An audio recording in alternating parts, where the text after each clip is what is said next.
Hello, and welcome to the No Bad Questions podcast, where I try to learn in a conversational manner by sitting down with people who have interesting careers, important lessons to tell, or inspiring stories. I hope that you learn something too. If you want to support the podcast, please follow or subscribe on your platform of choice. You can also like or comment to boost the algorithms or share out to your network to make sure it gets more views. But ultimately, and what I hope you choose to do, is listen to the very end. With that, we'll start today's podcast.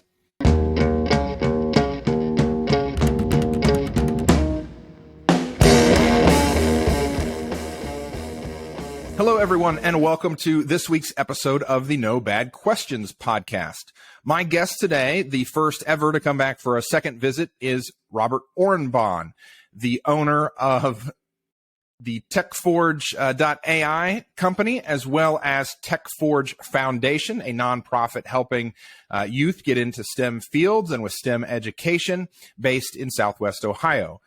Robert and I talked in episode 2 about cybersecurity and how you can protect yourself from breaches. And we got into a lot of stuff around locking down your credit score, which isn't really on the cybersecurity front. So I talked to Robert and I said, hey, come back. Let's talk about breaches. Let's talk about how people can protect yourself. And because I know that this topic is one that definitely gives me at least a healthy state of caution, perhaps edging over into the side of paranoia.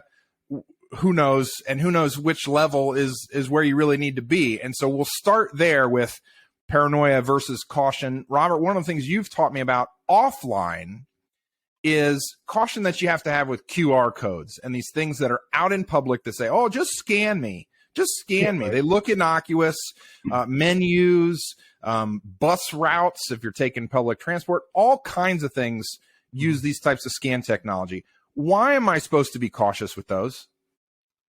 Well, the main reason is you really don't know until you scan it where that QR code is going to take you, right? Because that QR code, unless your brain works in a way that my mind doesn't comprehend and you can translate that little box of random pixels into a URL, you have no idea really where it's going to go. The nice thing about QR codes today is your phone will, whenever you scan a QR code, it'll pop up what the URL is now. It used to not do that. Now it does. So you can at least kind of see where it's going to go. But once again, with all of the URL shortening algorithms and translation services that are kind of in the middle of middleware, it's really hard to know still where it's going to go. Because, the big question is, like I said, where's it going to take you? So when you scan that code, is it going to take you to a malware site, or is it going to take you to the menu at the Chinese restaurant, right? You really don't know until you go there. So, that's the danger.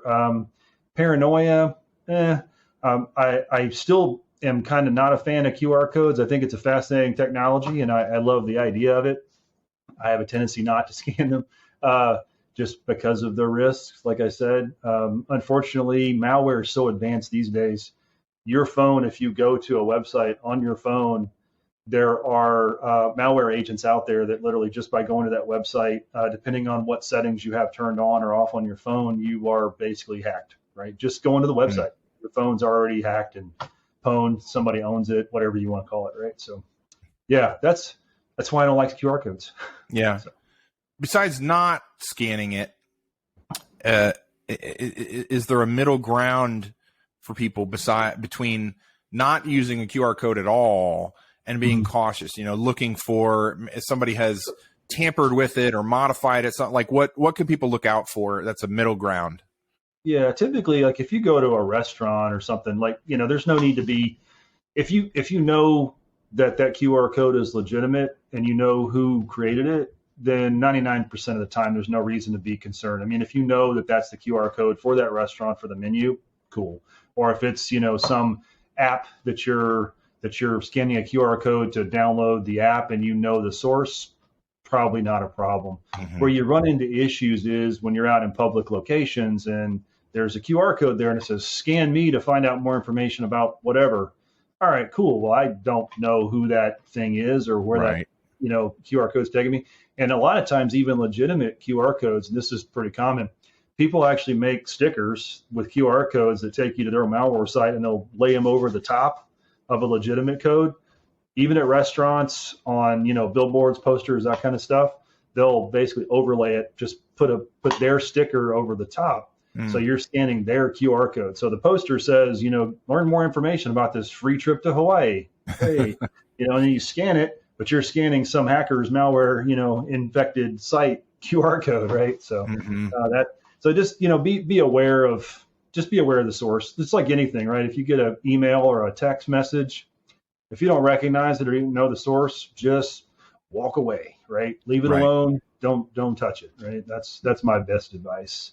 Right. And again, even legitimate sites, if there's like Bitly is a really popular one, bit.ly. So that's a translation service. It shortens really long URLs into little tiny alphanumeric, so it's real short to fit on like a small screen or fit on a business card or something. Like I said, if you don't know the source, you can't read the URL, even though you can see it. Stay away from it. Just leave it alone. It's not worth it. Ask for a paper menu. That's what I do. I just claim the old man card. Say, I don't understand technology. Can I have a paper menu? Yeah, I also, because of conversations with you, I asked for the paper menu. But your point about like stickers overlaying and things like that, and a common one not related to QR codes, but that I've seen in terms of scamming, hacking, etc., is at the gas pump, skimmers, and these types of technologies as well. Yeah, skimmers are a huge problem right now, and the technology is getting actually pretty impressive, pretty amazing. Used to skimmers, hackers would go to like a gas station or an ATM machine, and they would literally build like an interface, build a front that looks just like the ATM, and it would fit over the top of the ATM. And their credit card scanner would have a reader inside of it that had a microchip and a bunch of sensors and everything. In some cases, they've gotten really advanced. Used to, they had like data storage, so they would just store your card. So basically, you're putting your credit card in through their scanner and then into the real one. So they're skimming your credit card information as you put your card into the ATM. So you're still going to the ATM, you're still getting your money, you're still talking to the bank, making the transaction. But your card's running, essentially, they're running you through like an outer door with a scanner on it, right? So the banks have come up with some pretty interesting countermeasures for that stuff to prevent people from doing just that, and monitoring and more cameras and sensors and things like that. So the hackers have gotten really, really advanced. They've got now, literally, it's like a almost paper thin sensor that they can slide into the credit card reader and just essentially attach it. And they're attaching it to the actual credit card reader for the ATM or the gas pump. And it's literally just a little paper thin micro circuit embedded film that they slide in there, and it skims the card. And I'm sure, I don't know if you've ever taken a thumb drive apart, but the inside of a thumb drive it's really a astronomically tiny little piece of hardware, right? A little tiny microchip with like massive amounts of memory on it. And, basically, reveal my age here, when I talk about this, but I mean, the amount of data that's on a thumb drive is just completely astronomical compared to what the way the industry has evolved. But anyway, this little paper thin piece of technology slides into the credit card reader, and so when you put your credit card in, your credit card just runs over the top of it and it skims it that way. So they don't actually have to modify the ATM or the gas pump. They just slide it inside the credit card reader, and then they come back after a day and pull that little piece of film out, and it's got probably 100 gigs or a couple hundred gigs of storage. So it's credit card data is really tiny. I mean, it's only text. It's basically a bunch of text, right? So they can store thousands, hundreds of thousands of credit card numbers just in a day. Just pull that thing out and walk away. It's pretty crazy. It is crazy. And we talked a bit on your first visit to the podcast about how sophisticated, hackers have become and their various techniques. Help desks. And that it's a joke. Like, do hackers have their own internal help desks and all these things that are fascinating to think about. And what I then wonder is, I mean, they've got everything a business would have, right? crazy. Yeah. And so between that and how advanced the actual physical technology is, like you just laid out how thin and small the skimmers have become and so forth, I just have to wonder, how is it that anybody has any private data anywhere anymore? Because it seems so prevalent. Or is that an illusion? Is privacy an illusion? Being someone who is, or I guess used to be very private, I own a company now, so, no longer have privacy. But as a very private person, it saddens me to say that really you really don't have any privacy anymore. Mm-hmm. There's been so many data breaches over the past 20, 30 years. And it just, the sheer number per year has grown exponentially. It's crazy. Last year, 2022, if I remember, 847 breaches of healthcare providers. That's just healthcare providers. 837 or 847. I have to look up the numbers. That's just healthcare providers, right? And that's just in 2022. That's 1 year, a 1 year time period. And that's from the Verizon data breach report. It comes out every year. And I'll provide you a link to put in the comments if people want to go grab it. It's free. That'd be great. It's very enlightening, scary as hell, but very enlightening. So the answer to your question is no, not really. I mean, if you've ever used any piece of modern technology that you have purchased or any service that you have consumed from any modern provider that uses any kind of cloud-based solution, your data has been breached at some point, probably multiple times per year for the last 20 years. I mean, it's hard to imagine any person knowing all the breaches in every different industry that there are. It's hard to imagine any one person who hasn't been compromised at least once somewhere, And I'll give you an example. I'm a veteran, and I've worked in the IT industry for 20 plus years. There's and that's kind of a niche category for me to fit into. But whenever the OPM was breached back in the early 2000s, there was tens of millions of people who were compromised. Right. And here's the interesting thing: is at the time period of data that they stole, I wasn't even a veteran. I was a government contractor, so my data was in the same system as all the federal employees, all the DoD contractors, and all the uniformed military. So everybody got their data compromised, and we're talking, addresses, social security numbers, birth dates, everything you need to commit identity theft. All that was one giant breach.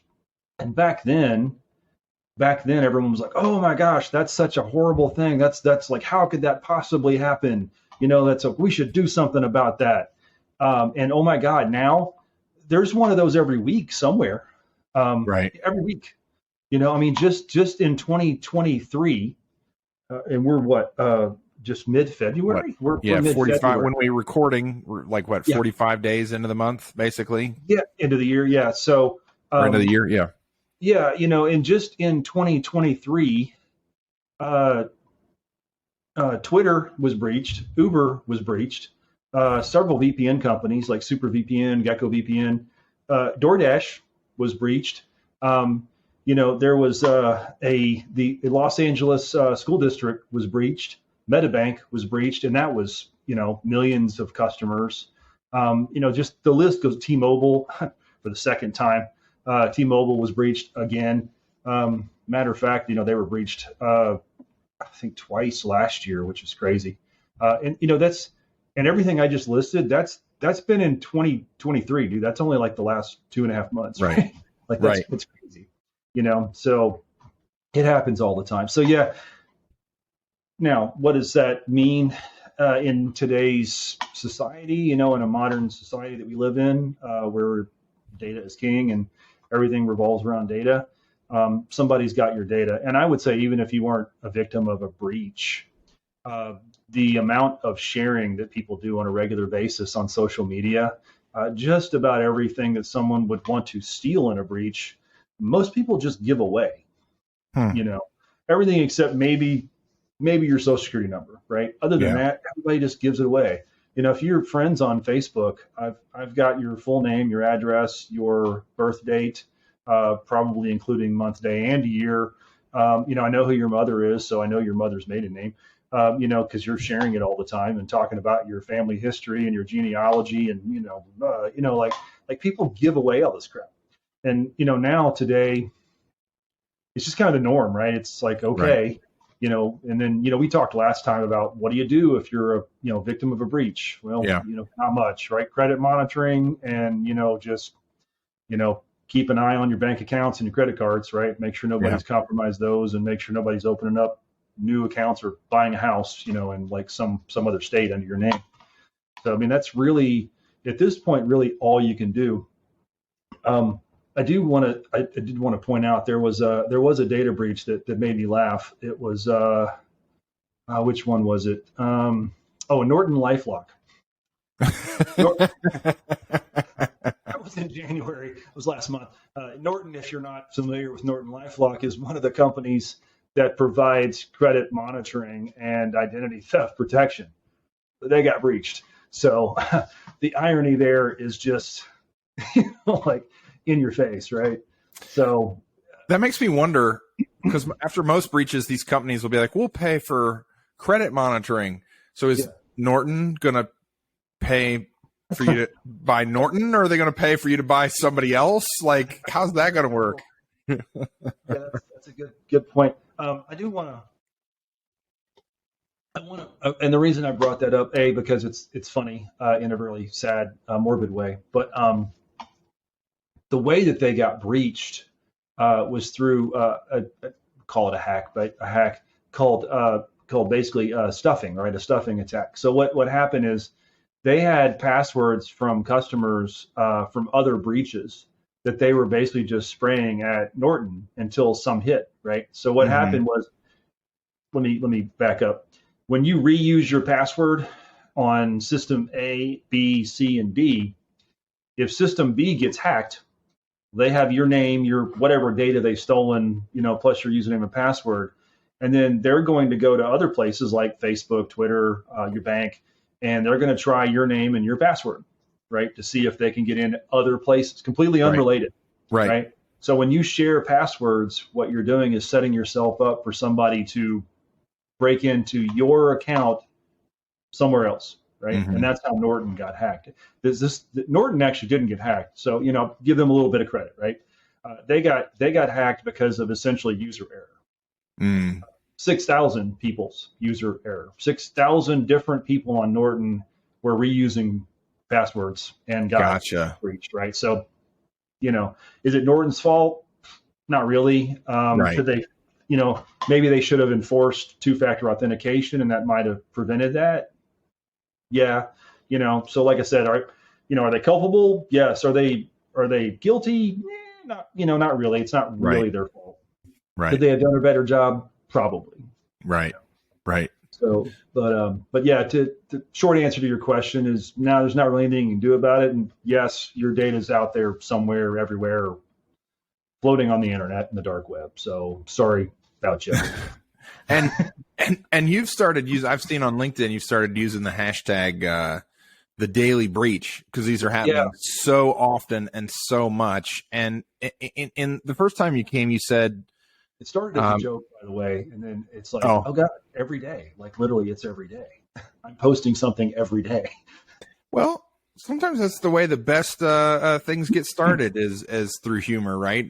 Dark humor, maybe in this case, but through humor, and maybe it's something that'll catch on and people realize how bad this is. And that takes me to my thought on it, which is like, why? Okay, well, why could be the sophistication we said. Why could be the user error, like you said. But I think maybe, and I'm interested in your opinion on this, why is probably also because I don't think there's sufficient accountability for companies that are neglectful with their cybersecurity practices. Last time you talked about your recommendation for, the amount of the budget that companies spend towards cyber, and I bet a lot of them don't. We'll just put it that way. And so what are your thoughts on, are the penalties enough to disencourage lax cyber protocols? Well, so in my industry, the industry standard, right? Because we all look at our peers, and there's companies that you're very aware of that give you metrics and data on all of your peers in your industry, and what are they spending on X, right? Cybersecurity or healthcare benefit, co-share and whatnot, right? Well, the industry standard is about between 5 and 7% of your gross IT budget on cybersecurity. So, if you're a company that has, if you're a $1 billion company and you're spending, $100 million on IT, your CIO, then technically, the industry standard is 5 to 7 million is spent on cybersecurity, right? So that's 5 to 7% of the IT budget, not the total budget. That's the industry standard. Now that sounds like a lot of money, $5 to $7 million, right? But $5 million, when you add burden and overhead into a billable rate, if you're using outsourced consultants or even internally, you're talking about 150 to 200 grand per FTE per person for a skilled cybersecurity engineer analyst, right? So $5 million is really only 20 to 25 people, right? Right. And you're talking about $1 billion corporation has an IT department of say 100 people, and or whatever, 5 of them are cybersecurity, maybe 20, right? 5 to 20, somewhere in that range. Yeah, it's not a lot of people. So a lot of money and time and energy is being spent on process automation and better software tools, and I like to call it force multipliers, right? If you have good tools, you can automate a lot of the the tedious minutia of cybersecurity incident management, which there's plenty of really good tools out there that do that. They give you a cyber analyst a single pane of glass, we call it, with all the data they need, and it only brings up to the top, bubbles up to the top. The alerts are only like the really critical stuff that a human needs to pay attention to, right? So if you're a really advanced high-tech company and you're spending your money on good people, if you can find them, and good technology, you can have a pretty robust cyber program, and you can have a really good incident response program and maintain a pretty good cyber posture, defensive perimeter, defensive depth, layers, whatever you want to call it, right? So yeah, it's not hard to do a decent job, right? What happens though is you've got so much happening, so many different cyber threats happening, people pounding on the gates nonstop, constantly, right? So you got to be vigilant. You got to be, constantly upping your game and staying on top of technology, right? You need a good CISO, a good CIO, whatever, risk officer, whoever that person is. So you need really good people who are focused on making sure the company is secure. Sometimes those people are more concerned about making the board of directors happy or the shareholders happy, or if they CISO is a chief information security officer, for anybody that didn't know that. If the CISO is reporting to the chief information officer or chief whatever, the CIO, then sometimes they're trying to make them happy or keep the budget down, or keep it under a certain amount, whatever, right?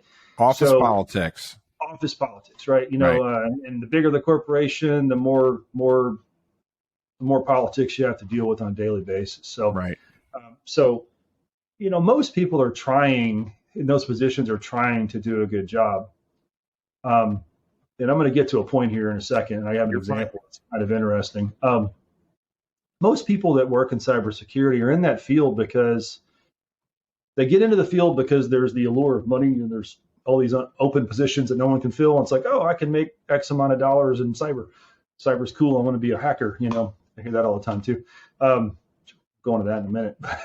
As far as workforce development, but people get into cyber because there's the allure of the coolness. Then they hit the tediousness and the constant, learning, the continuous learning requirements to stay up to speed. Most people get out. So the only people that stay in cyber, stay in security, information security, are people who are passionate about it. They want to do a good job. Most of the people at the executive level, they probably used to want to do a good job. Now they want to make a lot of money. So they are typically focused on the politics, right? The higher you get up. So my point is, circling back to your question, what are the consequences, right? What are the consequences for not doing a good job or hiding a bad job, right? Yeah, true. There are legal consequences, and if you want, I can give you, my personal opinion of the legal system and what it actually takes to be convicted of something. There's a lot of hoops you got to go through before you're actually convicted of anything. And in these types of scenarios where companies are breached and it's discovered that they were breached because of malfeasance, right? And I say malfeasance as in not just incompetence, but people purposely not doing things they know they should be doing, and in some cases legally should be doing, because there are laws in place that require people to have a certain level of cybersecurity compliance in an organization, right? Right. Especially if you're a publicly traded company, and you have to report on those things. And there are legal consequences, but as you know, most legal consequences are you can go to jail for 3 to 12 months, and your fine is $5,000 to $50,000, right? There's a range. Judges have latitude to make decisions. Well, in only one case that I know, well, technically two cases I know of where companies were actually fined, and only one case where somebody in a position of authority was actually charged with legal consequences. They were actually personally charged. Yeah. And that was Uber. Uber was charged. Now, in the case of Uber, and I'm going to mention them by name because they literally paid money to try to cover up their breach, right? They got breached in 2016, 2017-ish, and they paid it. Now, this is all proven. This is all public, public domain knowledge, right?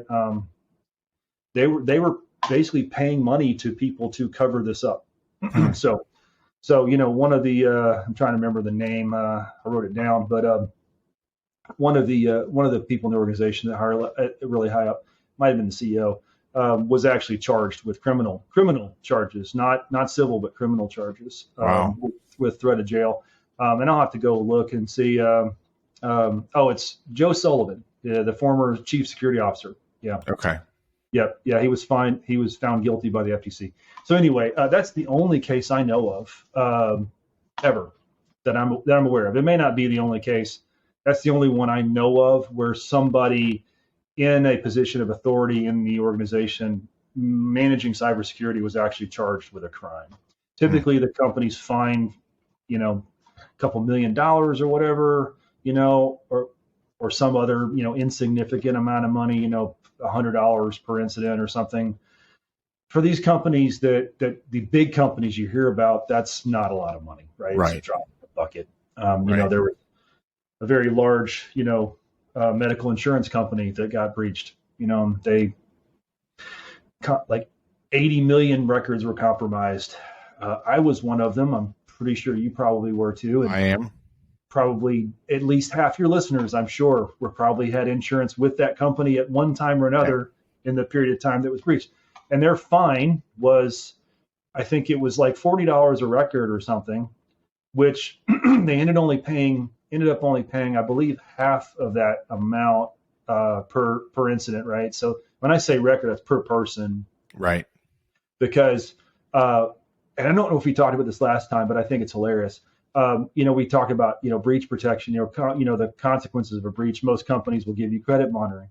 So this company, instead of paying for credit monitoring, bought a credit monitoring company and offered credit monitoring to all the people whose data they lost in their breach.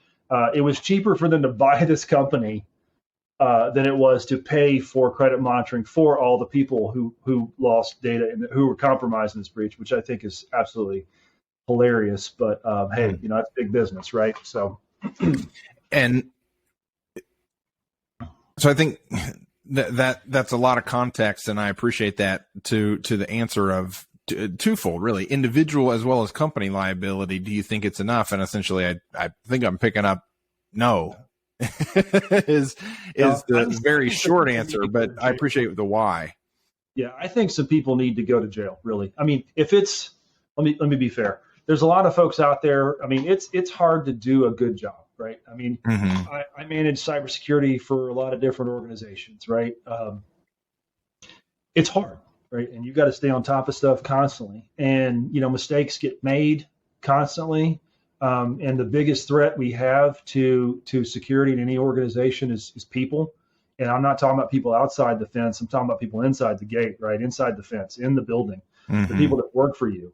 And 99% of the time, it's not malicious. It's just stupidity, right? And I don't mean that maliciously, but, it's just ignorance, incompetence. It's people who you click on a link. Shouldn't click on that link and do it anyway, right? And I mean, and we've trained them once a month. You do not click on the link to get the $50 Amazon gift card for that free interview, right? Just please don't click on that link, and they'll do it anyway. And then their computer's compromised, and now hackers have a back door into the internal network, and off they go, right? They're pivoting into every server we have now, right? So that's hard to control.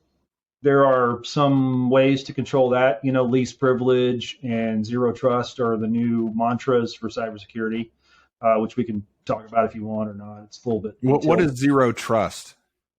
Just what it says. Zero trust means that if I am a network administrator or a service provider and I provide you access to a service, I don't trust you. Even though you're my customer or you're my employee, I have zero trust that you're going to do the right thing. So I'm only going to give you access to the minimal amount of services that you absolutely need to have to do your job. And those services, those accounts that I give you, are going to have the least privileges that you absolutely need to have to do your job. And not only that, but I'm going to monitor you all the time to make sure that you're doing what you're supposed to be doing. And when you're not using those systems or services, I'm going to take away your permissions.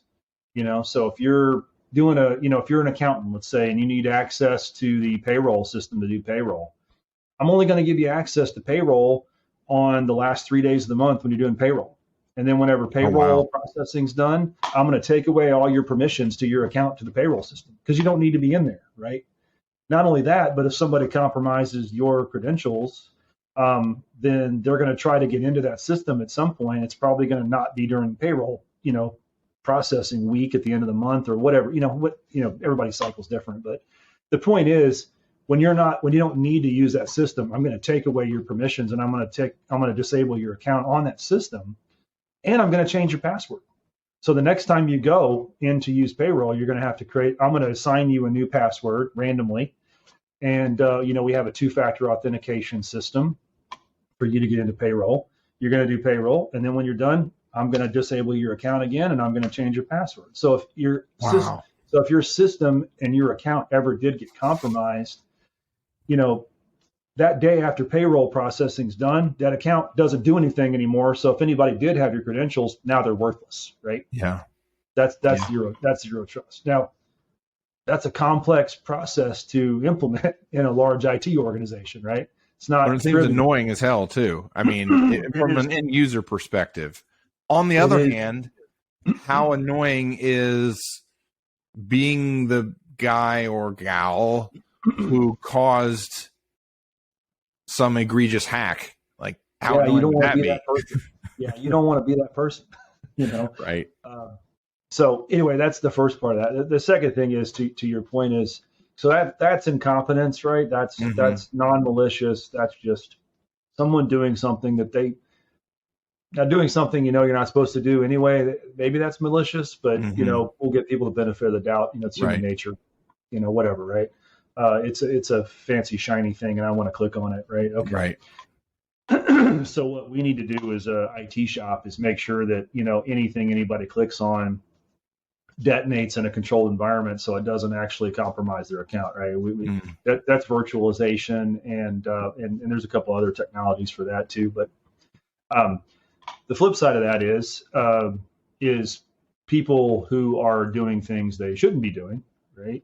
On purpose, corporate espionage, or in the case of, like I said, with that large ride-sharing company, people who are making egregious errors in the way that they manage their company, and then trying to hide it when it's discovered that that mistake has led to a breach.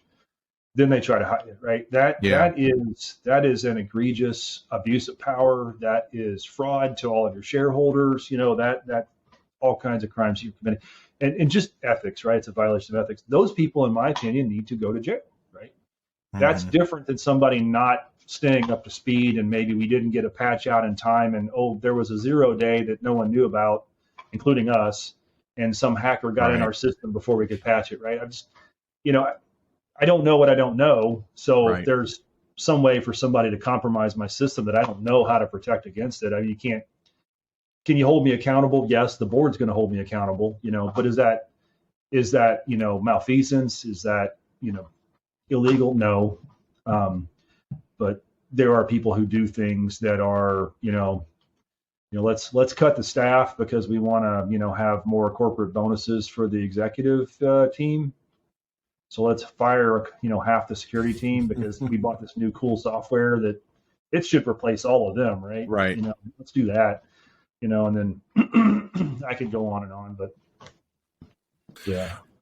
Well, so one of the things you've talked about in there a few times, and I don't recall that we spoke much about in our first conversation, our first podcast, was the social engineering factor. Because if people are a vulnerability, then non-technical ways to hack people is obviously going to be common. And I recall you sharing with me, and I thought about this story you shared with me recently.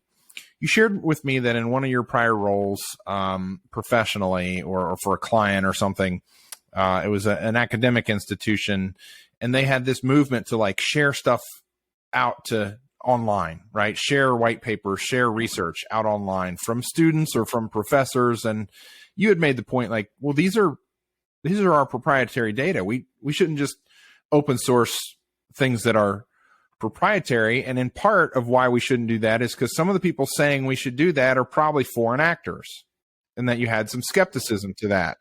But then I think it was a month ago or maybe 2 months ago, I read this article about this Navy psychiatrist and their spouse turned out to be Russian agents and have now been arrested.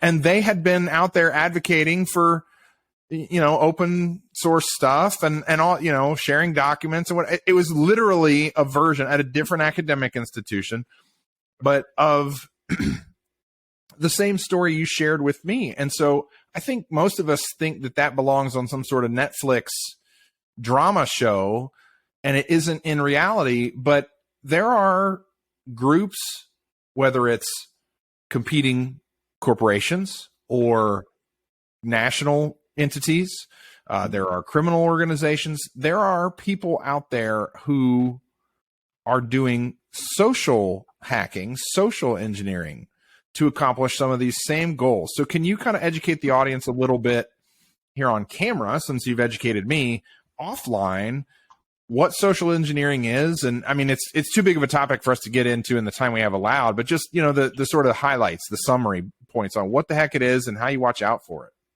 Yeah. How you watch out for it's that's a tricky Fair enough.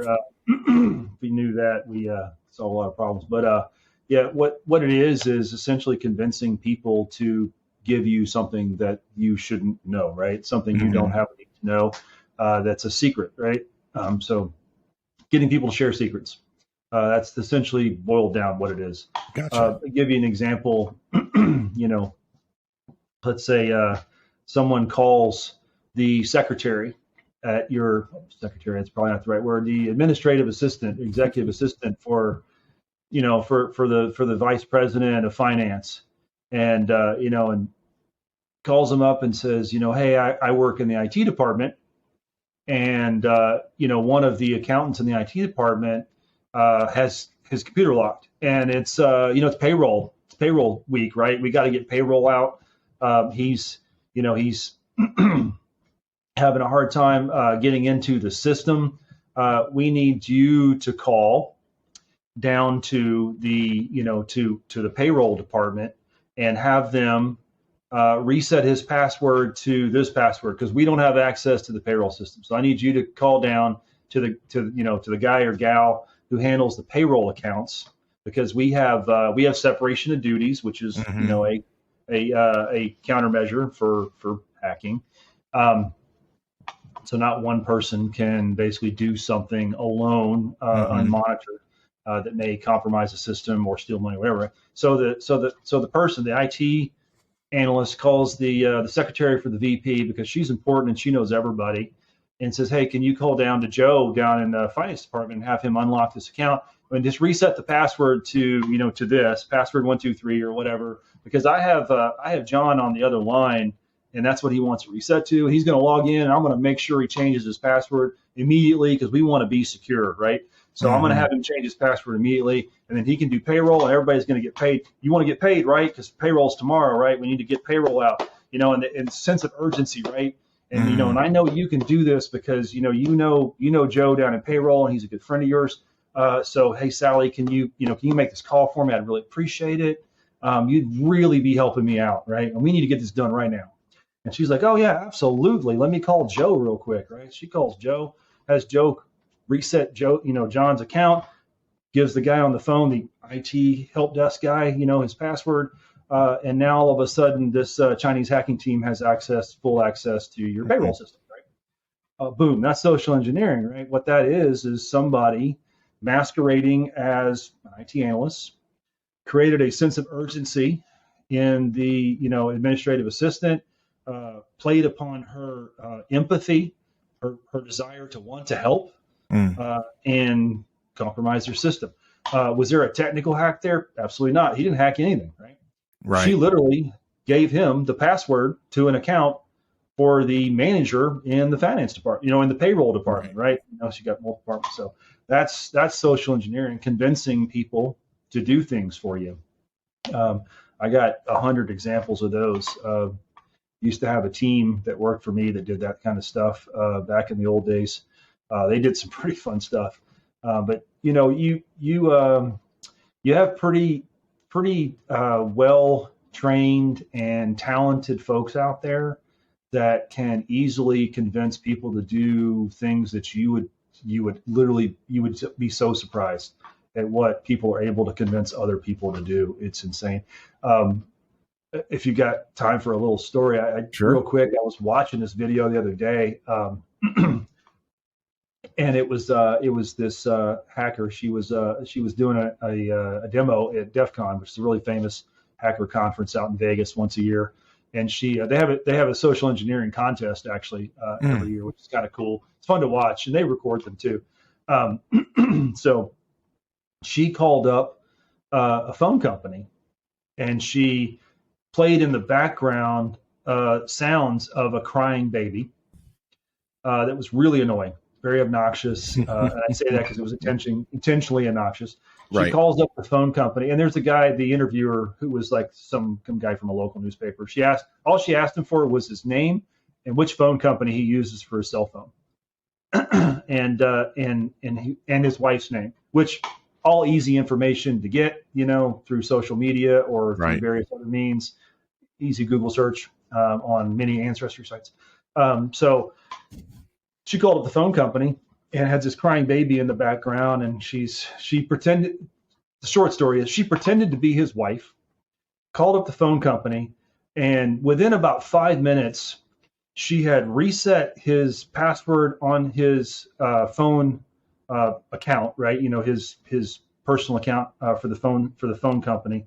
Reset his password. They gave him I want to say, I think they ended up giving her his credit card number, his social security number, which was really good. She ended up convincing them to give her his social security number because she had it wrong or whatever, and a couple other pieces of information. And by the end of the call, literally within 5 minutes, because this person really wanted to help this young wife, young woman, young mother, with this crying baby, wanted to help them.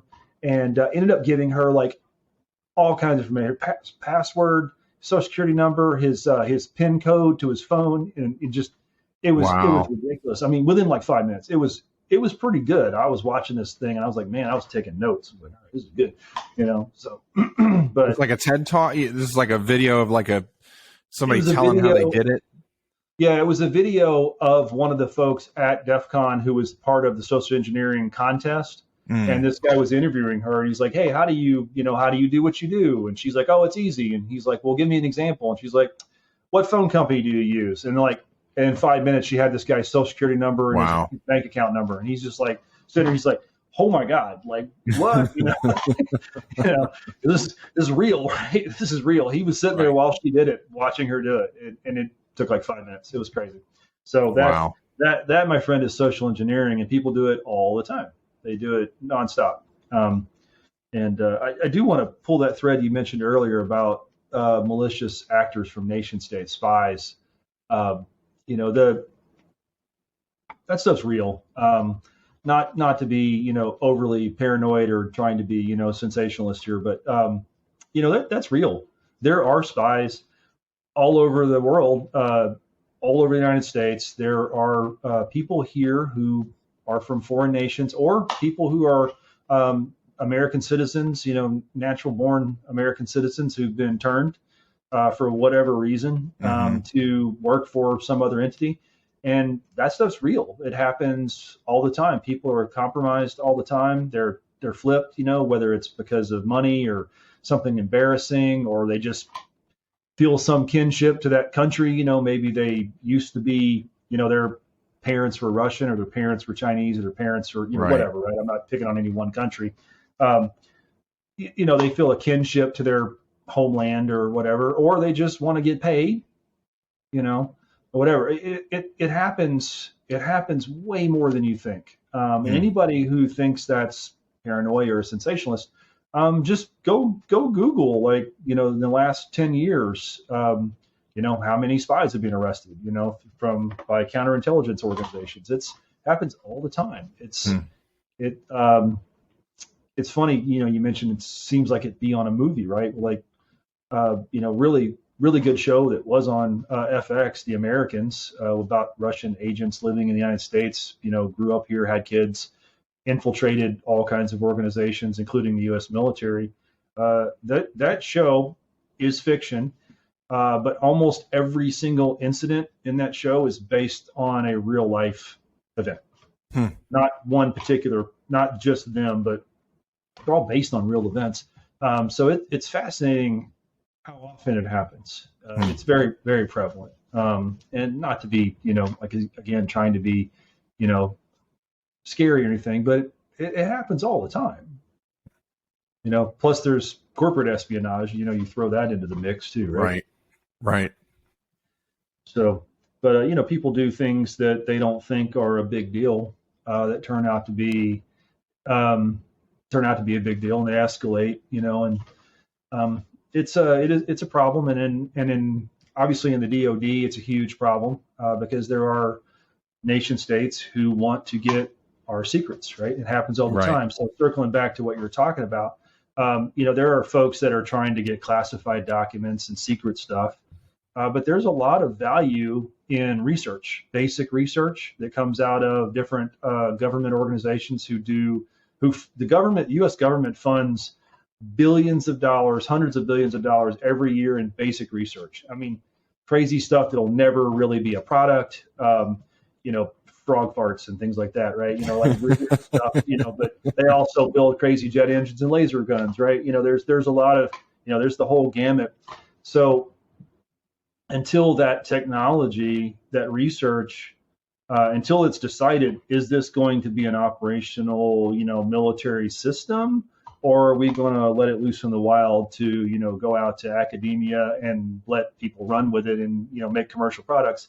Until that decision's made, that data needs to be protected. That research needs to be protected. At least like a what we call CUI, controlled unclassified information. It's not classified, but it's sensitive.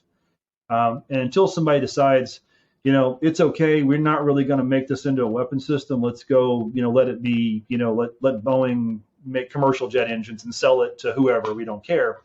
We should protect that stuff. So you are correct. There are entities out there, foreign entities, who are trying to convince academia and companies, research companies, because there's a lot of really smart folks that work for commercial companies, not just universities, trying to convince them, hey, do the world a favor. You just share this with the world, share this information with the community. You know, it's gonna sponsor more research and crowdsource ideas. And you know what? That sounds awesome, because really, I believe that too. That is a great idea. And in a perfect world, it would, stimulate other people to come up with ideas maybe they wouldn't if they saw your research. But, we got to protect it, right? And so these entities are trying to convince researchers to let this stuff out, share it with open source sites, post it on the internet, or give me a copy of your paper so I can review it, Right. And those kind of things. That happens all the time. And typically the people that are trying to convince you to do that, Mr. or Mrs. PhD at a conference, they're probably a foreign spy. And you think they're not, because that sounds silly.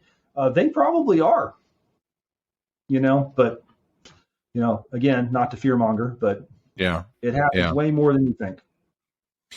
Well, you've alluded a couple times in our conversation to this need for more people to fight this fight of cyber security and privacy. And yeah, I mean, right there, you just said, I think a subtext of what you just talked about in social engineering and foreign agents is for all of us to probably be more educated about it, but perhaps in the workforce, we need more people in this space, is what you've talked about. And I know you run your foundation is to help kids get into STEM and to build that.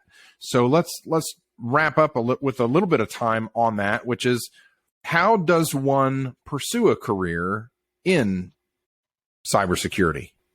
I love this conversation. I talk to teenagers and young college folks all the time. That's probably the core for an entire another interview or a whole fair enough. podcast. But just at a very synopsisized level, if you're interested in cybersecurity, I'd recommend, there's opportunities in high school now and online to access free resources, and I'll share some with you. You can put in the comments. There's free training courses out there all over the place. But I recommend if you're a high schooler or a college person trying to get into cybersecurity, go take an entry-level cybersecurity certification test. Study for it. Read the book 2 or 3 times. Really dig into it. Most of those early low-level, associate level cybersecurity certifications, they're very broad. They're trying to cover all 10 domains of cybersecurity, which is something you'll learn. There's 10 domains of cybersecurity. They try to give you a broad exposure to all 10 domains. It's kind of like, when you first go to college, you have to take all the gen eds, right? They want to expose you to different things. So study for and take one of those exams, and you'll get exposed to a lot of things. And then figure out which one of those things that you really like, right? What grabs you, right? What do you feel some passion for and want to do that's interesting enough that you maybe want to at least start your career in that area? And everybody says, I want to be a hacker. I will tell you, that's probably the hardest thing to do in cybersecurity. Being a pen tester requires so much expertise, knowledge, experience. You got to get there, right? Unless you're just super, super smart, and I mean super smart, you're not going to be a really good hacker right out of the gate, unless you've been doing it since you were 10 and you've been, taking computers apart, blah, blah, blah, right? So just do like a survey of cybersecurity, go to some conferences, go to, there's typically local cybersecurity conferences happening in most major cities. A lot of them are really cheap, or some of them are even free. Join a cybersecurity forum online. There's some really good ones out there. B-Sides is a good one. It's a community of folks who are really passionate about cybersecurity, and they have local chapters all over the place. There's usually user groups. You can get on sites like Meetup or Facebook has like meeting app now. I apologize, I don't use Facebook anymore, but they have a meeting forum manager, so you can find local events. go to a local event and meet some folks and talk to some graybeards like myself, about what the real deal is, Right. what you need to learn, get some experience, get a job, try it out. And how bad is this shortage? Oh, it's crazy. There's I don't have stats in front of me, but I believe last year there was 600,000 unfilled cybersecurity jobs just in the U.S. Yeah, or something like that. It's astronomical. A lot. And that's why technology and AI is being pushed really heavily, because there's just not enough physical people. We talked about population, contraction. The people just don't exist to fill all the jobs that are out there, for all the needs that organizations have, that the marketplace has. There's not enough jobs, which means if you pick a really good field like cybersecurity, you're not going to want for work, right? Right. And I'd recommend if you're thinking about working for the military, the DoD, one of the services, or a 3-letter agency, try to find a entry-level job somewhere where the organization will help sponsor you for a clearance. Because once you have a certification and you have any kind of bachelor's degree and you have a clearance, you'll never hurt for work. You can find a job pretty much anywhere in the government at will. Yeah. So, yeah, it's a good career. It's a really good career, and you can work your way up. Like I said, that's a whole nother podcast, whole nother interview. But there's multiple paths to go down. People say, I want to be in cyber. That's like saying, I want to work in the healthcare field. Okay. Do you want to be a janitor, a nurse, a doctor, an administrator, right. Accountant? There's a whole lot of different variation there. So right. I hope that answers your question. It may help, may not, but. No, it does. And I think I would imagine that such audiences I've got is probably the parents of these types of youths rather than the youths themselves. But if you're a parent out there, or maybe somebody looking for a second career, maybe you're tired of what you're doing, maybe you're burnt out and want to switch careers. Sounds like cyber is something where you could move over. I'm not going to say easy, but fairly straightforwardly. Yeah. And then have good job security and for quite some time, and probably good wages as well. Because if there's a shortage, usually it's going to have a good upward pressure on wages as well. So, okay. Yeah, starting salaries are high. And I do see, to your point, I see frequently folks in their 40s, 50s, and even 60s who are like, I've had a career in whatever, I've done that. I'm bored. I want to do something else.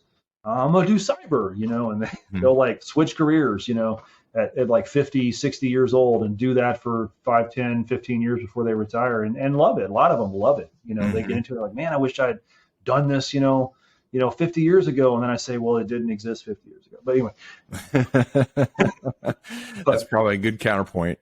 Yeah. Sorry, ageist joke there, my bad. But, no, I think it's true. Not all jobs that exist today existed in the past, and all the jobs that AI is going to create 5 years from now, 10 years from now, 20 years from now, those jobs don't exist today. We don't even know that past the horizon of what's going to get created, whether it's in the cyber realm or more broadly in the computing and information services and analytics space. So that's actually, I think, a really good point to end on, which is just that this area in which you work and that we've been talking about, cybersecurity, it is evolving constantly. And I remember the movie, and then I got to hear him speak in person about Frank Abagnale, the Catch Me If You Can guy, Leonardo DiCaprio and Tom Hanks.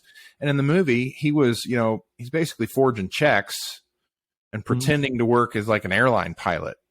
And then a doctor, a lawyer. And a doctor and, all these things. But it was a lot of, he's basically writing checks. And now today it's digital fraud and it's cyber fraud. The world changes, but the need to protect against bad actors doesn't. And so I think that that's going to always be around. So if folks do have an interest in learning more about that, particularly if they've got kids or nephews or nieces or cousins or whoever, young folks that you're going to help through TECHFORGE, how can they get a hold of you and the TECHFORGE Foundation?